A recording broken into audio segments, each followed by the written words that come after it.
Histoire 1. L'étranger au bar. Je m'appelle Shelby. Mon défunt mari, Antonio, a été la meilleure chose qui me soit jamais arrivée. Il est décédé dans un accident de moto il y a exactement 8 ans, et j'écris cela le 29 avril 2016.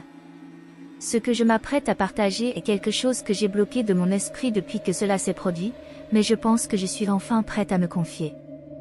Antonio et moi avons grandi en Italie.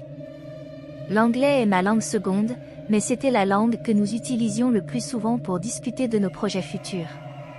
Il avait toujours rêvé de voyager en Grèce. Nous avions même planifié un voyage, mais les imprévus de la vie ont toujours eu raison de nos projets. Mon regret le plus profond est de ne pas avoir pris un congé de travail pour l'accompagner. La perte de mon mari m'a laissé un vide immense que j'ai eu du mal à combler. À la fin du printemps 2018, j'ai décidé de réaliser ce rêve que nous avions partagé, même si je devais le faire seul. J'ai réservé une croisière avec Celebrity Cruise Line, un voyage qui me mènerait à travers des villes emblématiques telles qu'Athènes, Santorin, Éphèse, Mykonos, Volos, Thessalonique, avant de revenir à Athènes. J'avais espéré que ce voyage me permettrait de faire le deuil de mon mari tout en explorant les magnifiques paysages grecs qu'il avait toujours désiré voir. Dès le début du voyage, je me suis sentie mélancolique. La première nuit, après une journée de visite et de découverte, j'ai décidé de sortir pour me changer les idées. J'ai trop bu dans un bar local, alors que j'étais un peu éméchée, j'ai remarqué un homme aux cheveux bruns, en désordre, et à la barbe éparse, qui me regardait de manière insistante.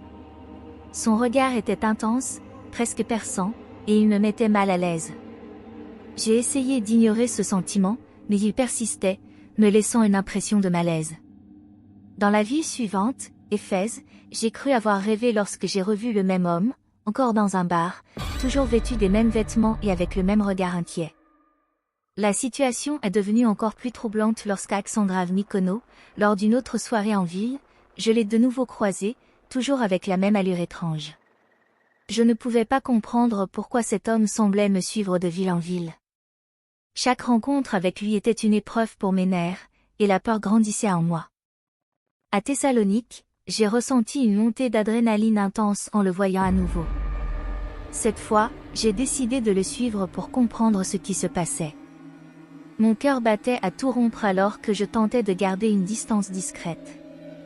Mais, de manière inexplicable, il a disparu dans une rue sombre. Je suis retournée sur le bateau, secouée par ce que je venais de vivre.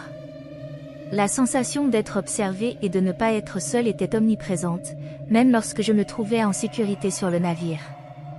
À mon retour à Athènes, alors que je reprenais ma routine habituelle, j'ai trouvé un avis de disparition qui ressemblait étonnamment à l'homme que je voyais dans les bars. La photo sur l'avis de recherche était identique à son apparence.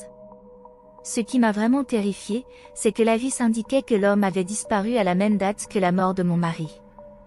La coïncidence était tellement troublante qu'elle m'a laissé complètement bouleversée. Je me suis sentie envahie par un sentiment de terreur irrationnelle et de culpabilité, comme si le destin m'avait imposé cette épreuve pour une raison que je ne pouvais pas comprendre. Depuis ce jour, je ne peux pas expliquer rationnellement ce qui s'est passé. La rencontre avec cet homme, ses déplacements étranges et la date de sa disparition ont laissé une empreinte indélébile sur ma psyché. La coïncidence entre la mort de mon mari et la disparition de cet homme reste un mystère que je ne peux pas résoudre, et cela me hante encore aujourd'hui.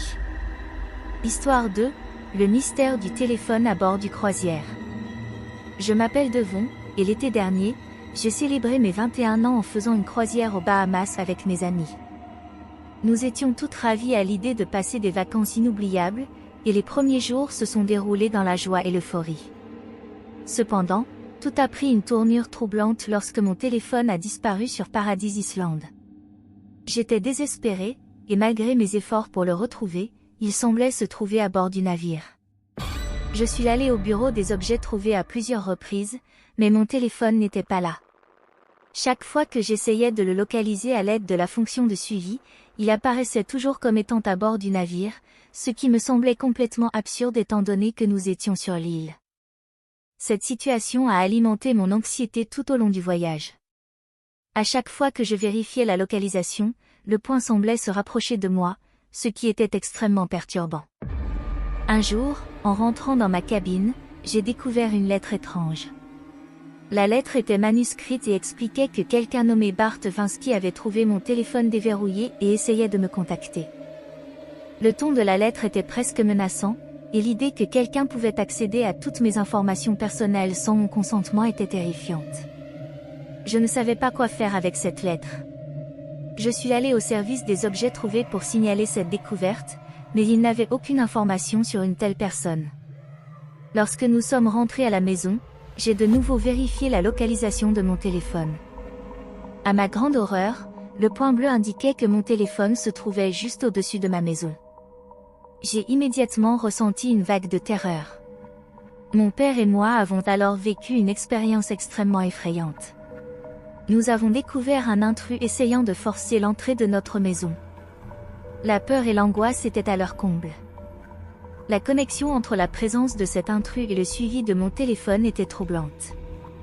Il semblait que quelqu'un avait utilisé mon téléphone pour savoir où je vivais et s'introduire chez moi.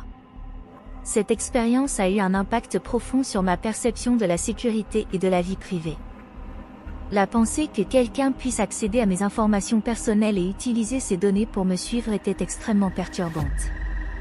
Je me suis sentie violée dans ma vie privée et profondément vulnérable. Depuis cet incident, j'ai pris des mesures strictes pour protéger mes informations personnelles et éviter que de telles situations ne se reproduisent.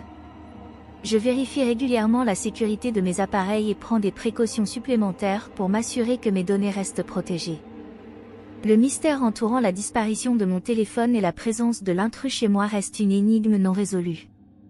L'expérience m'a laissé avec un sentiment constant de méfiance et de paranoïa. Parfois, je me demande si cette expérience était simplement le résultat d'un hasard malheureux ou s'il y avait une intention malveillante derrière tout cela.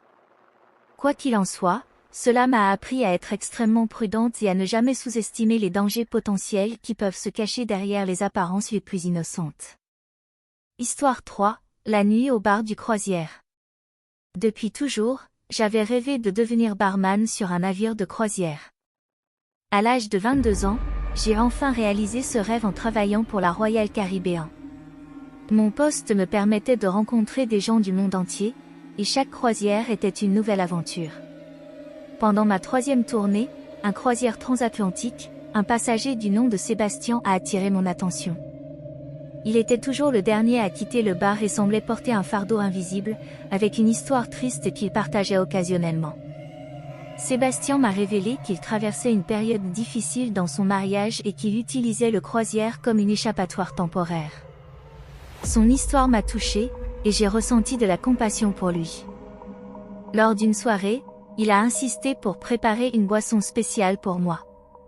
Étant donné les circonstances et souhaitant être amical, j'ai accepté.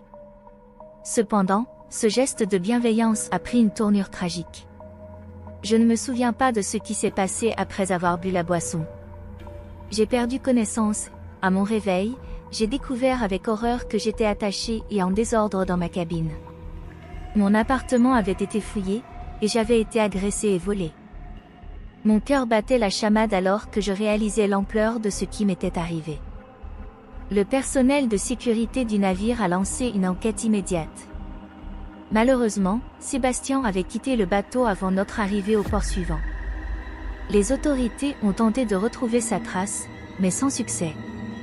Le mystère de l'agression est resté non résolu. Ce qui a ajouté à mon angoisse, ce sont les menaces que j'ai reçues après l'incident.